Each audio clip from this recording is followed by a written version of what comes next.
Student, मैं doctor Pankaj Tiwari, हमारे YouTube channel NIT school of mathematics में आप सभी का स्वागत है। स्टूडेंट, हम यहाँ डिस्कस कर रहे हैं फूरियर ट्रांसफॉर्म, और फूरियर ट्रांसफॉर्म को ही हम कहते हैं कॉम्प्लेक्स फूरियर ट्रांसफॉर्म। तो स्टूडेंट, प्रीवियस लेक्चर में मैंने आपको फूरियर ट्रांसफॉर्म और इनवर्स फूरियर ट्रांसफॉर्म के फॉर्मूले आपके साथ डिस्कस किए थे। एक प्रॉब्लम भी हमने वहाँ डिस्कस की थी। आज हम जो है नेक्स्ट प्रॉब्लम आपके साथ डिस्कस करने वाले हैं। तो प्रॉब्लम आपकी स्क्रीन पर दी है, find the Fourier transform of fx is equal to x। x कब होगा? जब modulus of x is less equal a, और 0 कब होगा? जब modulus of x is greater than a।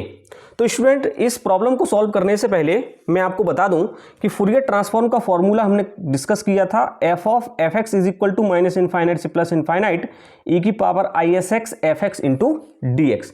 तो स्टूडेंट, इस फॉर्मूले में e की पावर isx है, मतलब यहाँ अयोटा का टर्म आया हुआ है। तो अयोटा का टर्म आने के कारण ही हम इस फूरियर ट्रांसफॉर्म को कॉम्प्लेक्स फूरियर ट्रांसफॉर्म भी कहते हैं।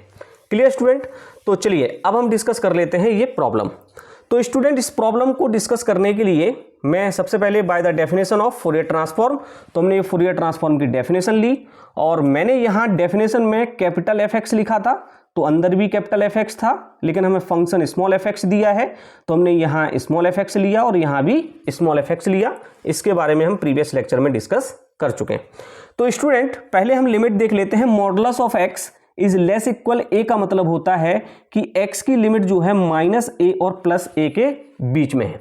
Modulus of x is less equal a का मतलब है कि x की जो लिमिट हमें दी है वो माइनस a से प्लस a के बीच में दी है। और modulus of x is greater than a का मतलब है कि जो इंटरवल है वो minus a is greater then x is greater than a। Clear student? तो हम ऐसा भी समझ सकते हैं कि हमें जो लिमिट दी है वो दी है माइनस इनफाइनाइट से प्लस इनफाइनाइट।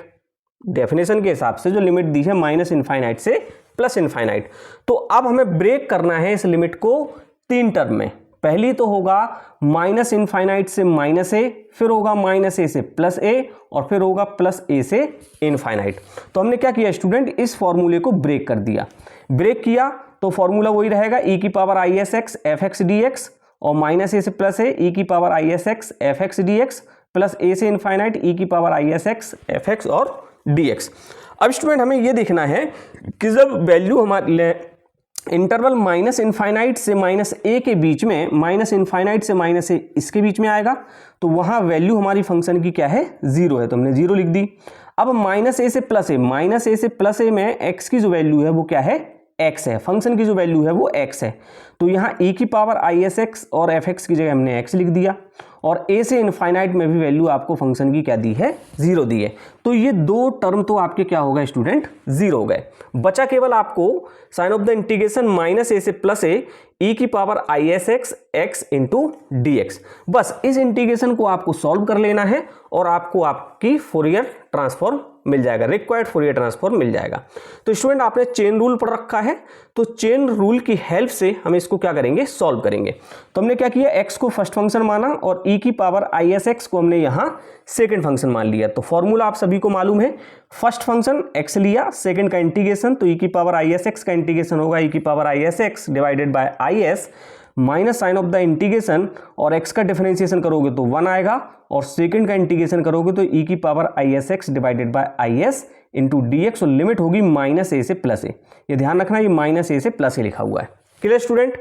अब हम जो है आगे बढ़ते हैं।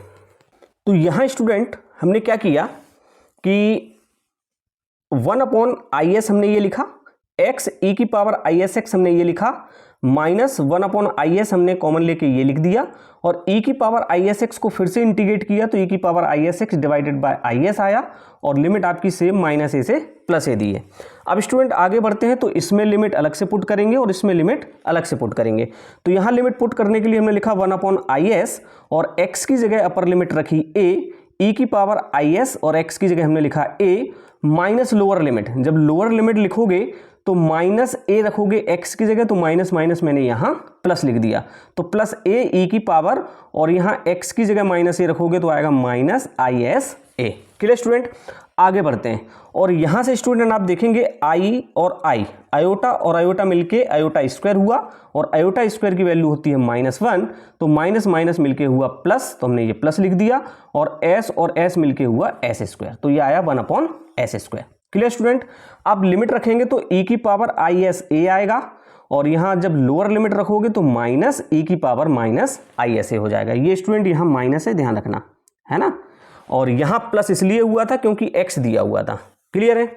आगे बढ़ते हैं स्टूडेंट और आप ध्यान से देखें तो एक फॉर्मूला आपने पढ़ रखा है कि e की पावर ix प्लस e की power -ix divided by 2 cos x का फॉर्मूला होता है और e की पावर ix माइनस e की power ix divided by 2 iota, यहाँ आयोटा लिख लेना student, divided by 2 iota is equal to होता है sin x।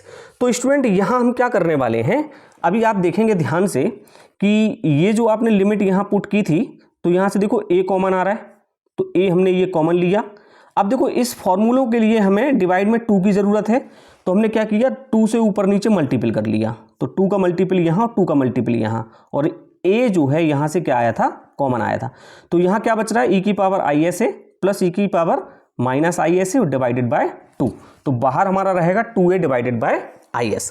अब स्टूडेंट सेम हम यहाँ करेंगे, ये माइनस में जो फॉर्मूला बनता है ये sin x का बनता है और इसके डिवाइड में क्या आता है, 2 आयोटा आता है। तो स्टूडेंट हमें क्या करना पड़ेगा, 2 आयोटा लाना है यहाँ इसके डिवाइड में, तो हमने 2 आयोटा से ऊपर नीचे क्या कर लिया, मल्टीपल कर लिया। ये आयोटा है ना, 21 मत पढ़ लेना, ऊपर नीचे हमने क्या किया, इससे मल्टीपल किया, तो ये 2 आयोटा एस स्क्वायर हुआ और e की पावर isa माइनस e की power -isa divided by 2 iota. तो स्टूडेंट ये वाला फॉर्मूला तो बन गया कॉस में और ये वाला बन गया साइन में। तो यहाँ क्या दिया हुआ है, ऐसे, तो फॉर्मूला हुआ कॉस ऐसे का और ये वाला फॉर्मूला हुआ साइन ऐसे का, और 2 आयोटा एस स्क्वायर सेम लिखा है, 2a हमने यहाँ सेम लिखा हुआ है। Clear student. तो अब स्टूडेंट देखो क्या करेंगे, ये 2a, अब यहाँ से आई हमें नीचे से क्या करना है, यहाँ से खत्म करना है, तो आई से ऊपर नीचे फिर मल्टीप्लाई करेंगे, है ना। आई जो है ऊपर तो आ सकता है लेकिन डिवाइड में जो है आयोटा में आंसर हमें नहीं देना है, तो यहाँ से आई हमें हटाना है, तो हम क्या करेंगे, आई से ऊपर नीचे मल्टीपल करेंगे, तो ऊपर नीचे जब हम मल्टीपल करेंगे तो ऊपर तो देखो 2a के साथ आई आएगा और आई स्क्वायर -1 होगा, तो यहाँ क्या आएगा, -s आएगा।